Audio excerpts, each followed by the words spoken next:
section 5.3.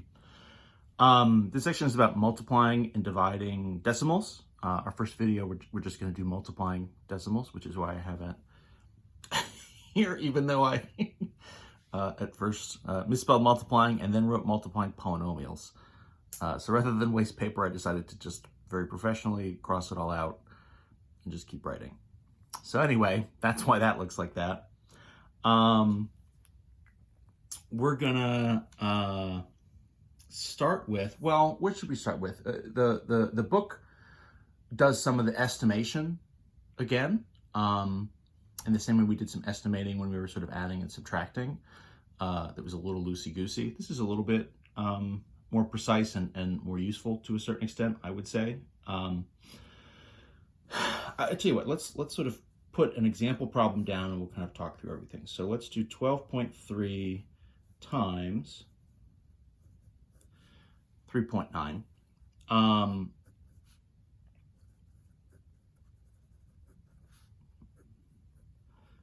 And let's do an estimation first. And the book here, this is where the book is a little more specific, where they will say, you know, estimate by sort of rounding to a certain place value and then multiplying.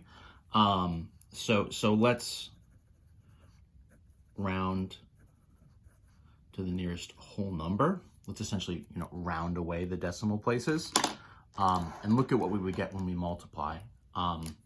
For us here, right, so 12.3 rounded is just going to become 12, right? So the first decimal place would be the 3 is less than 5, so that means you're going to round down and just sort of keep this as whole number 12 times 3.9, 9, right? 5 or larger is going to round us up. So that would sort of round us up to 4. So this sort of rounds to 12 times 4, which would multiply to 48. And that would be our sort of whole number estimate. So if we're rounding to whole numbers, we're going to end up at 48. This is helpful because when we're multiplying decimals, so when multiplying decimals, you don't need to sort of stack the place values in the same way that you do when you're adding and subtracting. This is also true for like long form multiplication by hand multiplication, right? Or no, you know, I'm saying that, but with whole numbers, by kind of definition, they end up with the place values in sync. But when you're multiplying decimals, you don't need to sync up the place values. What you do is you essentially multiply and ignore the decimal values. You're not really doing anything particular as far as where you have decimals and where you don't. You just multiply everything through. You know, this would be sort of like a 1, 2, 3 times a 3, 9, more or less. And then you sort of add everything up and get a sort of a final answer. And the way it works is the number of decimal places in your final answer is going to be the total number of decimal places across both of your original numbers. This is a lot of talking. Let me write this down, and then of course we'll do the example so you can sort of see this in practice. So multiplying decimals, you don't need to sync up the place values. You just need to account for the total amount of decimal places across, maybe I will say all the original numbers. The final answer, oops, we'll have, am I getting off the page here? Your final answer will have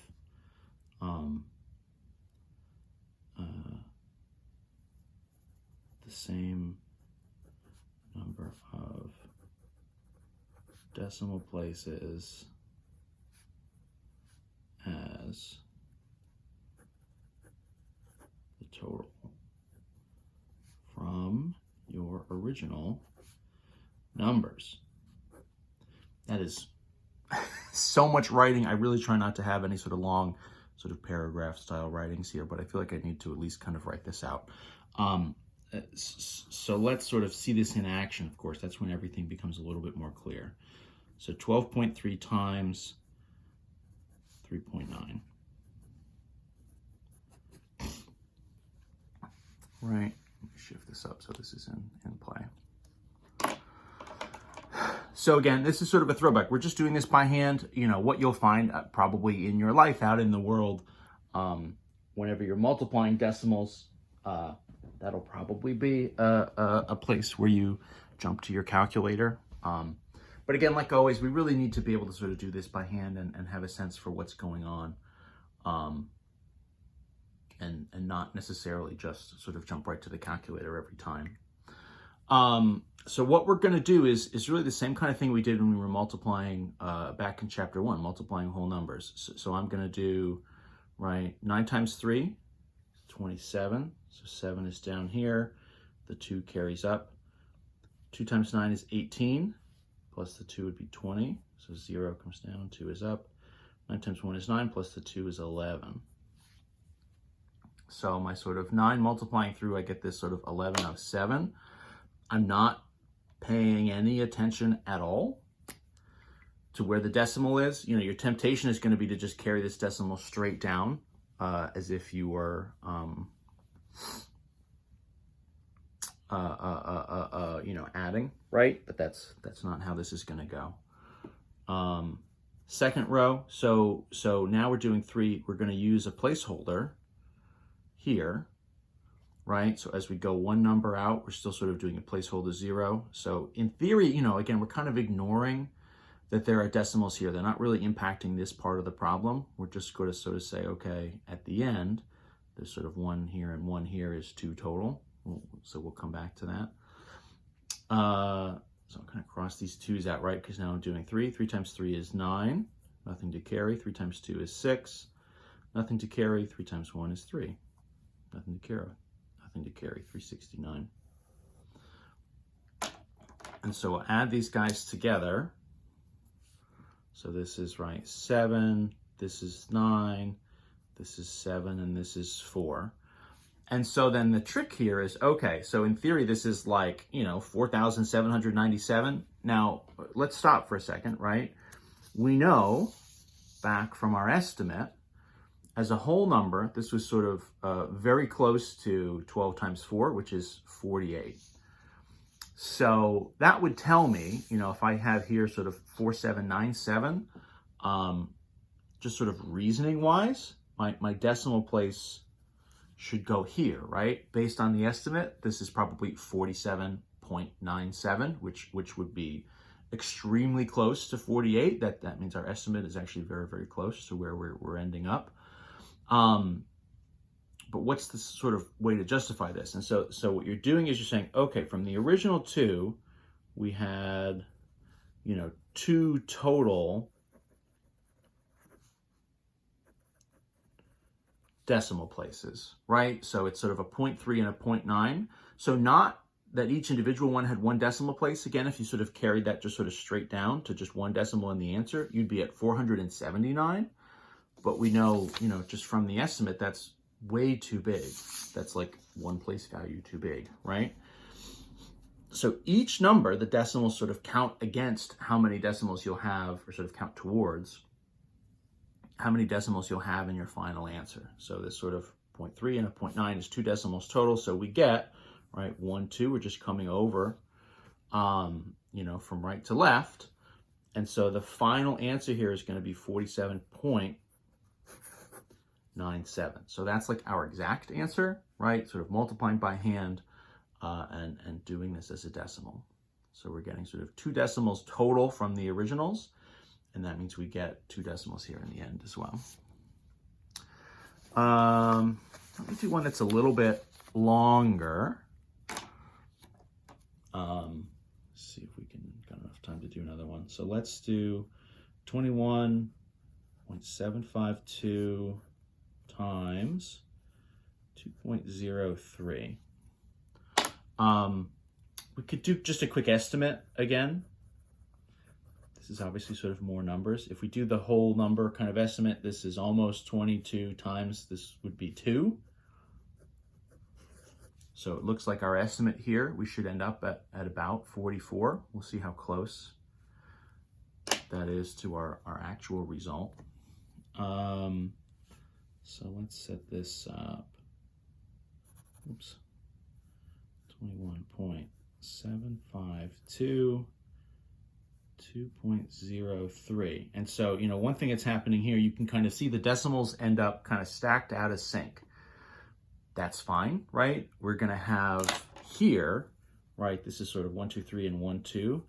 This is 5 decimal places total. So that's how many decimal places we'll have in our final answer as well. This maybe seems like it's going to be a very long one, but the 0 here in the middle is actually going to speed this along. So this will be kind of 2 rounds of multiplication with sort of a placeholder 0 round in the middle. So let's go kind of quick. 2 times 3 is 6, nothing to carry. 3 times 5 is 15, we'll carry the 1. 3 times 7 is 21, plus the 1 is 22. 3 times 1 is 3, plus 2 is 5. 3 times 2 is 6, okay? Second round. So now this is times the 0. So obviously first I do a placeholder 0, but then just sort of trivially, 0 times all of these values, right? 1, 2, 3, 4, 5 is all just going to be zeros again. So 1, 2, 3, 4, 5. You know, I would put this row in, again, as a placeholder, really more than anything else. It's not giving you any extra numbers, but it is making it clear that by the time you get to the 2, you're going to need, right, 2 placeholder zeros to start, right? Every sort of row you go down, you add another placeholder. So 1 0 here, now 2 zeros, and then we start. It's kind of like it's acting like a 200.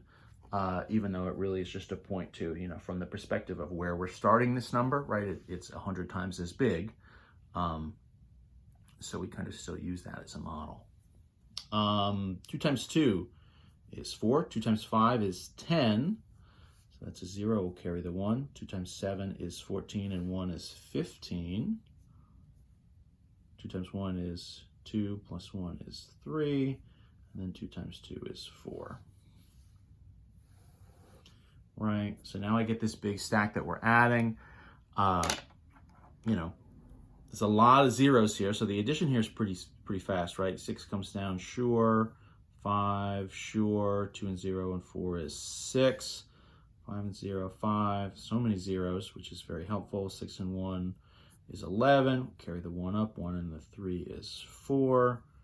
And then 4. So 4, 4, 1, 5, 6, 5, 6. But how many decimals? So 5 decimal places in the end. We also know from our estimate, this should be about 44. So those two things together are telling me that it's probably going to go here. If I go 1, 2, 3, 4, 5.